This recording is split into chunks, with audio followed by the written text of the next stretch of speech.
Halo Bujang. Terima kasih yang udah mengklik video ini dan selamat datang di channel Uzumaki Film. Channelnya jomblo friendly banget. Tenet, tenet, tenet, hey, hey, hey, hey, hey, hey, hey, hey, hey, hey, hey, hey, Kali ini Uzumaki Film bakal meringkas anime, yaitu anime Noragami Aragoto yang dirilis pada tahun 2015. Oke, daripada lama mending kita langsung aja ke alurnya. Tapi sebelum itu biasalah, jangan lupa jempolnya dulu biar warna biru atau putih dan pencet warna merah yang bacaannya subrek. Tapi kalau udah warna abu-abu itu udah enak pedas, swear. Yaudah kita langsung aja gas ke alurnya.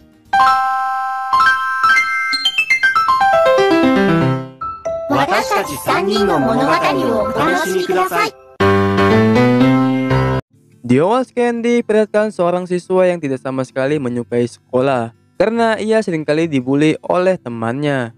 Kala itu ia melihat ada monster di luar jendela sekolah. Cewek itu pun ketakutan, lalu ia pun meminta tolong ke dewa agar tidak diserang oleh monster itu. Kemudian dewa itu mendengarkan permintaan cewek tersebut. Dewa ini bernama Yato dan bersama rekannya yaitu bernama Tomone. Setelah itu mereka pun menghabisi monster itu dengan set. Saat itu Yato lupa untuk mengubah Tomone menjadi manusia lagi. Tomone yang kesal ya kan sama Yato, ia pun langsung menyuruh untuk merubahnya kembali. Setelah Tomone berubah, ia pun langsung mencium bau badannya karena bau keringat tangannya abang Yato ini. Ya bisa dibilang bau asin. Yato yang mendengar itu pun sakit hati. Lalu Tomone ingin berbicara lagi nih. Ia ingin berhenti menjadi pusaka sucinya lagi karena semua tubuhnya menolak untuk dipegang olehnya karena bau asin tadi. Yato yang mendengar itu mengiyakan kata Tomone dan Tomone pun dilepaskan. Setelah kejadian itu, Yato pun membuat tulisan promosi di sebuah tembok. Kemudian tiba-tiba HP Yato ini berbunyi dan ternyata itu adalah permintaan permohonan ada kucing yang hilang. Lalu Yato pun menerima permohonan tersebut. Di sisi lain ada 3 ciwi SMA yang sedang melihat poster pencarian kucing hilang. Setelah melihat poster itu, mereka pun langsung jalan ke arah pulang. Sesaat di perjalanan pulang, satu cewek ini berpapasan dengan si Yato. Oh iya, aku lupa memberitahu kalau Yato ini tidak bisa dilihat sama orang biasa. Setelah itu, Yato melihat kalau kucing yang ia cari ada di tengah jalan raya. Yato pun langsung bergegas untuk menangkap tuh kucing. Kemudian saat Yato ini menyeberang, tiba-tiba ada mobil bus yang ingin menabraknya. Dan tidak duga-duga ciwi itu mendorong Yato. Lalu Yato pun heran dengan ciwi itu yang tiba-tiba mendorongnya. Setelah itu ciwi itu memberitahu ke Yato kalau melompat ke jalan itu sangatlah berbahaya. Saat Yato mendengar kata ciwi itu, Yato langsung memberitahu kalau tubuhnya lah yang tertabrak oleh bus. Lalu ciwi yang melihat jasadnya tergeletak di jalanan, ia pun terkejut. Scan pun berpindah di mana ciwi itu sudah sadarkan diri di rumah sakit. Malam pun tiba di mana Yato datang untuk melihat keadaan ciwi itu, tetapi lewat selimut tetangga. Oh ya, sebelumnya aku belum memperkenalkan ciwi itu. Ciwi itu bernama Hiyori. Singkat cerita aja, Hiyori pun sejak kejadian tadi langsung bisa mendengar suara dari alam yang berbeda. Kemudian pagi pun tiba di mana Hiyori memulai aktivitasnya di sekolah. Saat di sekolah, tubuh Hiyori tidaklah seperti biasanya yang tiba-tiba selalu merasakan lelah. Lalu setelah selesai sekolah, Hiyori pun pulang bersama teman-temannya. Saat dalam perjalanan, Hiyori melihat poster itu lagi dan memutuskan untuk mencari keberadaan kucing tersebut. Waktu terus berlalu, Hiyori pun tetap mencari keberadaan sang kucing. Saat dalam pencarian, tiba-tiba sukmanya Hiyori terlepas dari tubuhnya. Di sisi lain, Bang Yato juga masih nyari keberadaan sang kucing. Lalu saat itu Yato mendengar suara kucing. Saat ia melihat ke depan, ternyata itu kucing yang ia cari. Yato yang melihat itu langsung menangkap tuh kucing. Yato pun mendengar suara para monster yang sangat lapar. Lalu Yato pun langsung diserang. Time save aja Yato pun kabur karena ia tidak mempunyai senjata suci. Saat itu Yato terjebak di antara para monster tersebut. Saat Yato ingin menyerang tuh monster, tiba-tiba ia teringat kalau ia sudah tidak memiliki senjata suci. Lalu saat tidak diduga, Hiyori pun datang menyelamatkan Yato lagi. Dan mereka berdua pun langsung kabur. Setelah sampai di tempat aman, Hiyori pun memang sangatlah ingin bertemu dengan Yato karena banyak sekali pertanyaan. Lalu Yato pun memberitahu ke Hiyori kalau ia terpisah oleh rohnya dan yang asli nyusruk di pagar pembatas. Hiyori yang melihat itu langsung menduga kalau ia sudah matoi. Singkat aja, Hiyori pun menyatu lagi ke tubuhnya. Lalu Yato pun mengembalikan kucing itu ke pemiliknya. Setelah itu Yato mengantarkan pulang Hiyori. Saat dalam perjalanan, Hiyori pun sadarkan diri dan terkejut sambil ngata-ngatain hentoy. Yato yang mendengar itu langsung mengatakan kalau ia adalah dewa. Kemudian Hiyori menanyakan ke Yato apa yang sebenarnya terjadi kepada dirinya. Lalu Yato pun menjelaskan kalau itu dari kecelakaan kemarin. Dan dia pun menjelaskan kalau ada alam manusia tempat bagi makhluk hidup dan ada alam goib di mana makhluk yang tidak terlihat oleh manusia. Dan intinya kalau Hiyori ini adalah manusia yang terjebak di kedua alam itu. Ia bisa disebut Ayakashi. Hiyori yang mendengar itu pun terkejut dan meminta kepada Yato untuk mengembalikan dia seperti semula. Yato yang mendengar itu pun menerimanya karena sudah membayar 5 yen. Kemudian Yato pun mencari caranya untuk mengembalikan Hiyori seperti semula. Kemudian Hiyori beraktivitas lagi di sekolah. Saat di sekolah ia suka merasakan lelah dan tertidur saat jam pelajaran. Setelah itu saat pelajaran olahraga ia pun tidak sengaja terlepas lagi dari rohnya. Lalu Hiyori pun sangat menikmati saat ia sudah terlepas dari tubuhnya. Hiyori yang sedang senang-senang berjalan di atas kabel, ia pun melihat ada monster Ayakashi yang sangat besar dan ia teringat kata-kata Yato kalau Ayakashi dimanapun ada. Seperti kamu yang selalu ada untukku. Setelah melihat itu semua, Hiyori pun jengkel kalau Bang Yato ini tidak sama sekali menghubungi dia karena ia berjanji ingin menyembuhkannya.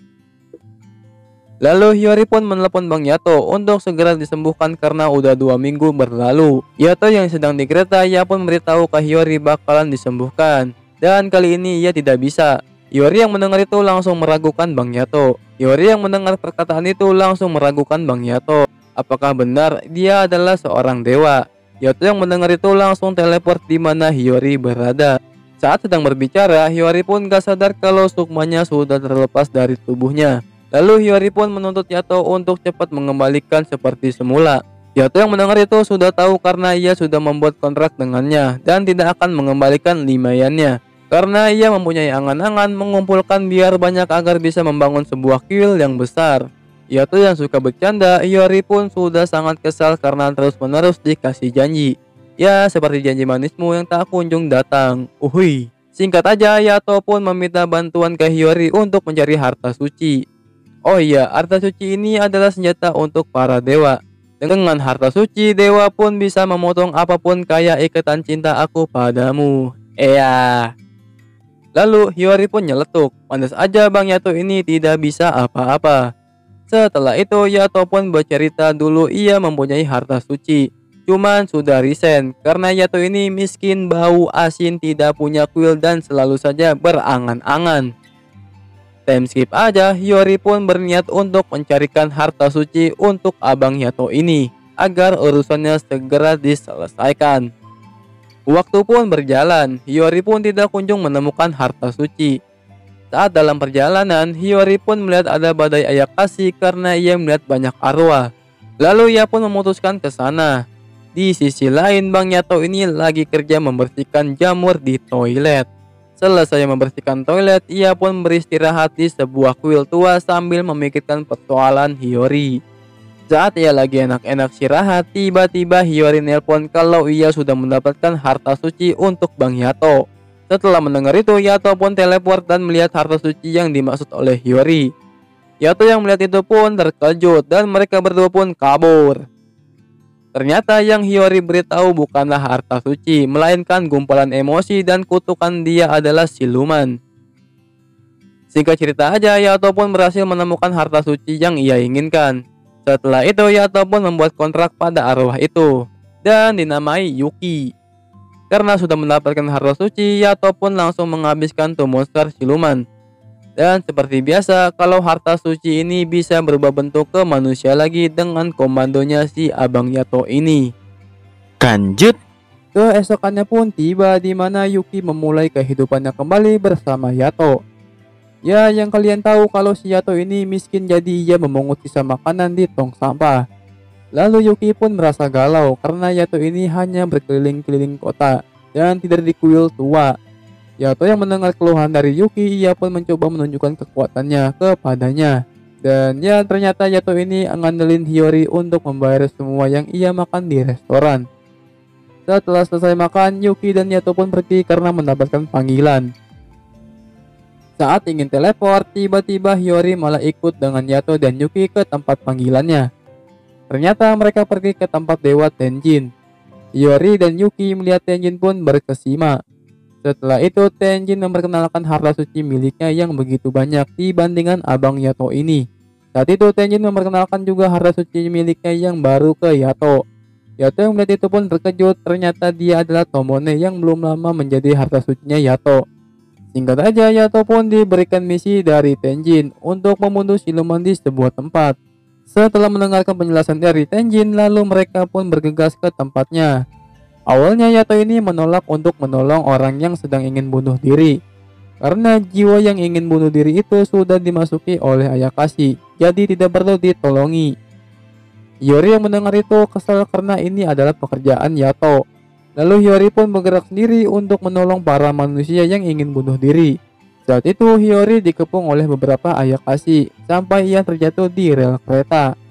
Setelah itu saat ia ingin melepaskan dirinya, tiba-tiba ada Ayakashi yang mengikat ke seluruh badannya sampai kereta itu hampir melindas tubuh Hiyori. Ya untung aja ada Bang Yato ini yang sigap untuk menyelamatkan Hiyori.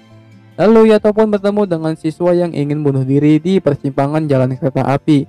Dan ya Yato pun tepat waktu untuk membunuh Ayakashi itu. Lalu siswa itu pun tidak jadi bunuh diri. Setelah itu keesokannya pun tiba di mana Hiyori mengunjungi Yato dan Yuki ke kuil tua. Kemudian Yato memberitahu ke Hiyori ada yang ingin dipertemukan dengan dia. Lalu mereka bertiga pun pergi ke tempat itu. Saat itu mereka pun sampai di tempat yang mereka ingin kunjungi. Setelah itu Yato memanggil nama Kofuku. Yato yang sedang memanggil-manggil namanya, tiba-tiba ada Ciwi yang berlari ke arahnya dan tiba-tiba memeluk abang Yato ini. Yuki dan Hiyori pun terheran-heran melihat pertemuan mereka berdua. Setelah itu Yato pun memperkenalkan Ciwi itu ke Yukine dan Hiyori. Ia bernama Kofuko dan mengaku dia adalah pacarnya. Hiyori dan Yukine yang mendengar itu terkejut. Saat itu Yato menceritakan ke Kofuko tentang kesulitan yang dia hadapi, lalu meminta pertolongan karena kata-kata Yato ini meyakinkan Kofuko. Kemudian Kofuko pun turut prihatin mendengar cerita Bang Yato ini dan memberikan duit untuknya. Setelah menipu Kofuko, tiba-tiba ada om-om yang lari menendang Bang Yato ini karena sudah mengganggu wanitanya. Dan skip aja mereka pun dibawa ke ruangan untuk berbicara. Oh iya, om-om ini bernama Daikoku. Lalu Kofuko menceritakan sedikit tentang Bang Yato ini. Meski nampak seperti itu, sebenarnya dia adalah dewa yang sangat menakutkan. Daikoku yang mendengar itu pun langsung memotong pembicaraan Kofuko. Saat itu Yato sudah kembali lagi nih karena ada panggilan kerja. Lalu ia pun sekalian membawa Yukine. Hiyori yang melihat itu juga ikutan pergi. Setelah itu Yato teleport dan gak sengaja nyenggol orang yang sedang ingin bunuh diri. Tadinya orang ini ingin mengabari orang tuanya dulu lewat telepon. Dan tidak sengaja ia malah menelpon Bang Yato. Kemudian orang itu bercerita kalau ia mempunyai seorang wanita. Orang ini jatuh cinta pandangan pertama. Jika cerita aja mereka pun berpacaran sampai duit orang ini habis untuk membelikan semua barang cewek ini inginkan. Cowok ini bernama Yasuke. Setelah itu ia trading hasilnya terus menerus dan tidak pernah mendapatkan bonus lagi sampai simpanan sudah habis. Karena sudah merasa sangat frustasi, ia pun memutuskan untuk bunuh diri. Yato yang penasaran dengan foto cewek itu, lalu Yasuke pun memberikan fotonya ke Yato. Yato dan Hiyori yang melihat foto itu pun terkejut. Ternyata yang cewek Yasuke maksud itu adalah Kofuku.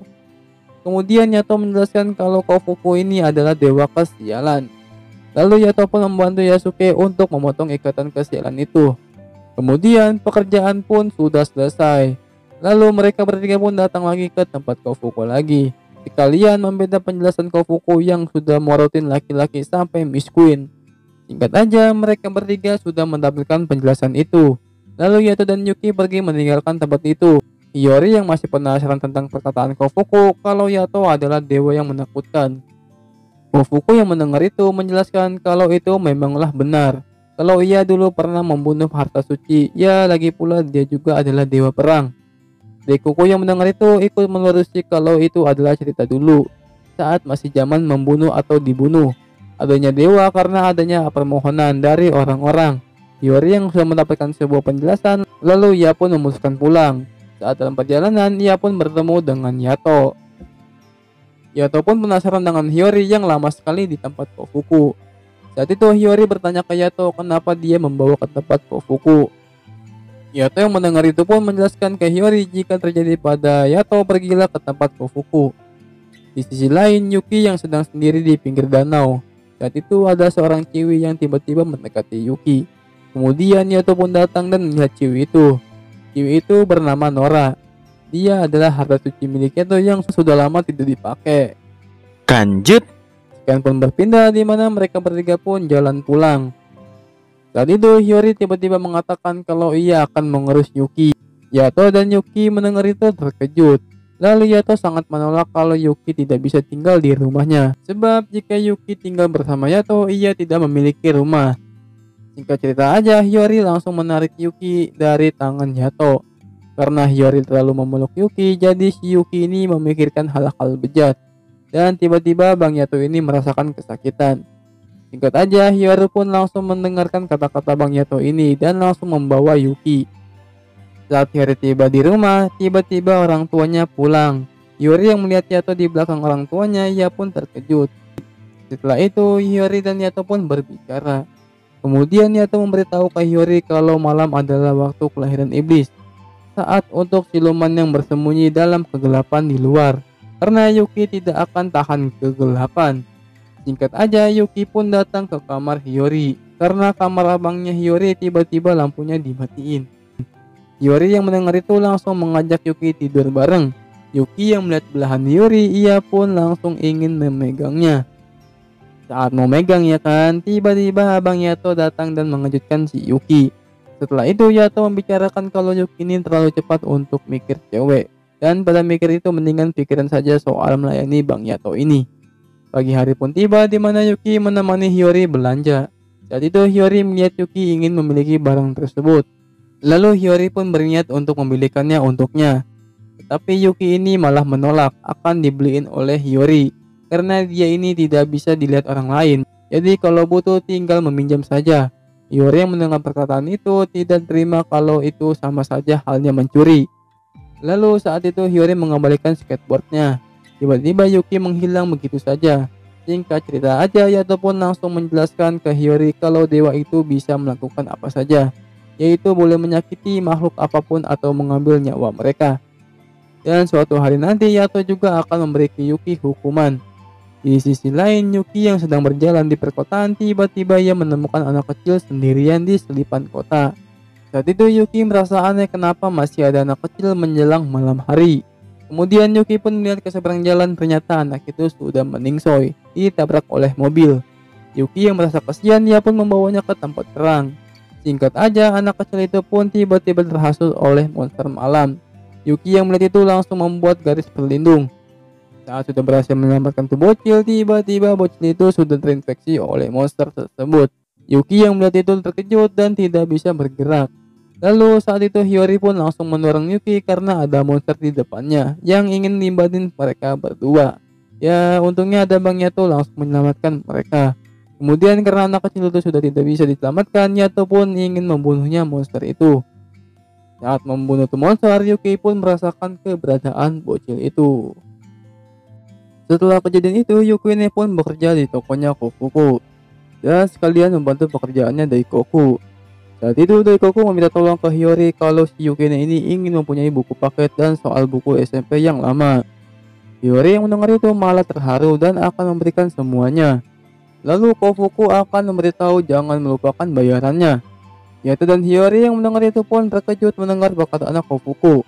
Karena Kofuku ini diminta untuk menemukan Bang Yato, Kofuku pun memasang tarif 5 juta yen. Terus karena permintaannya 2 kali jadi 10 juta yen. Hiyori yang mendengar itu tubuhnya pun langsung beku. Yato yang mendengar itu langsung ngomong seharusnya Hiyori mendapatkan diskon pelajar.